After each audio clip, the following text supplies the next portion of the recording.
प्रणाम। आज हम एक बहुत ही इम्पोर्टेंट बात करने वाले हैं।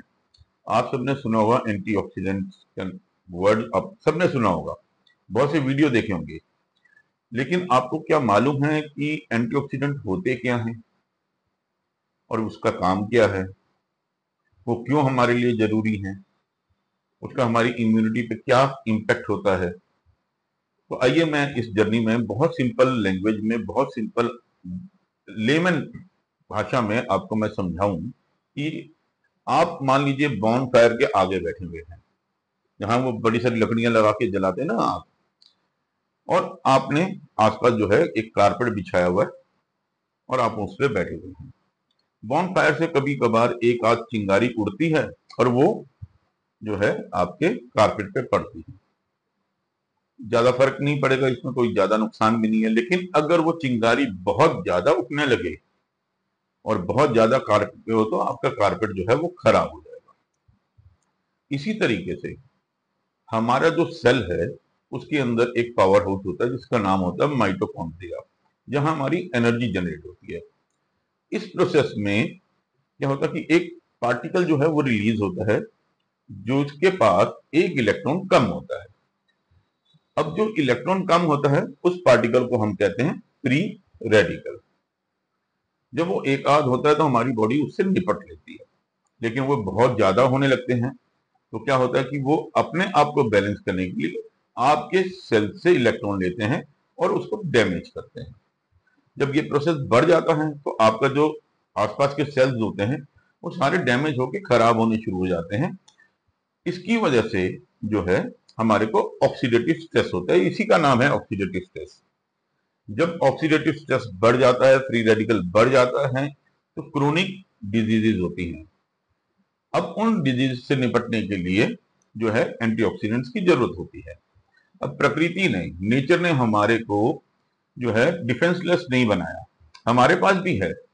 हमारी बॉडी एंटीऑक्सीडेंट्स बनाती है जो उनसे लड़ते हैं, लेकिन क्या वो पर्याप्त हैं, मतलब इनफ है उससे लड़ने के लिए?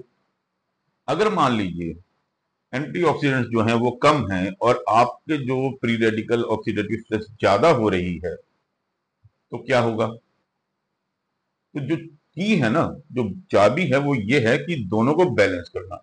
अब आपको तो नहीं पता कि आपको कितने आपके फ्री रेडिकल निकल रहे हैं, कितना ऑक्सीडेटिव स्ट्रेस है और आपके कितने एंटीऑक्सीडेंट बन रहे हैं, ये किसी को नहीं पता होता। तो क्या होता है कि एंटीऑक्सीडेंट अगर हमारी बॉडी में ज्यादा भी हैं तो भी हमारे को बेनिफिट होता है। वो जो है फ्री रेडिकल को बैलेंस करते हैं, ऑक्सीडेटिव स्ट्रेस को कम करते हैं। आजकल बहुत से कारण हैं ऑक्सीडेटिव स्ट्रेस जो है होने के, बढ़ने के। पॉल्यूशन एक सबसे बड़ा कारण है। आज हमारी पॉल्यूशन से हम सब झेलते ही हैं, हम सब जानते ही हैं पॉल्यूशन क्या है। दूसरा होता है एक्सेसिव एक्सरसाइज। कुछ लोग अपने मसल्स बनाने के लिए जिम में एक्सेसिव एक्सरसाइज करते हैं, उससे भी ऑक्सीडेटिव स्ट्रेस बढ़ता है। रेडिएशन से ऑक्सीडेटिव स्ट्रेस बढ़ता है। आपके खाने पीने की वजह से भी ऑक्सीडेटिव स्ट्रेस बढ़ता है। और आप जो कंटामिनेटेड जो है आप वाटर या फूड आप लेते हैं उससे भी होता है। तो ऑक्सीडेटिव स्ट्रेस जो है बहुत से कारण हैं, including certain medications also cause oxidative stress. इन सब से निपटने के लिए आपके पास एंटीऑक्सीडेंट होने चाहिए। अब एंटीऑक्सीडेंट अगर आपकी बॉडी में कम है तो आप बीमार पड़ेंगे ही पड़ेंगे। और उस बीमारी से लड़ने के लिए आपकी इम्यूनिटी जब काम करेगी अपना, तो आपकी इम्यूनिटी का लेवल भी कम होगा। तो हमारे को अपने बॉडी में एंटीऑक्सीडेंट्स बढ़ा के रखने हैं। अब वो कैसे बढ़ेंगे? एंटीऑक्सीडेंट बनाने का सिंपल एक तरीका है कि जो हमारी बॉडी एंटीऑक्सीडेंट्स बनाती है वो हम उसको न्यूट्रिएंट्स या पोषक तत्व हम उसको दें, और वो फूड के जरिए ही पॉसिबल है। अब फूड में हम कौन कौन से फूड्स लें, क्या हम ऐसा खाएं जिससे हमारी एंटीऑक्सीडेंट्स जो है वो बढ़े? तो उसका सिंपल कारण है, जितनी भी फ्रूट्स हैं, जितने भी आपकी सब्जियां हैं, वो सारे जो है आपके एंटीऑक्सीडेंट्स बनाने का काम करते हैं। बहुत से आपके हैं विटामिन ए, बी, सी, ई, ये सारे आपके जो हैं ऑक्सीडेटिव स्ट्रेस को कम करने में और एंटीऑक्सीडेंट्स बनाने में हेल्प करते हैं। They themselves are antioxidants. तो आज से ही आप अपने भोजन में एंटीऑक्सीडेंट्स बनाने वाले न्यूट्रिएंट्स का जो है कंजम्पशन करें और अपने आप को स्वस्थ रखें।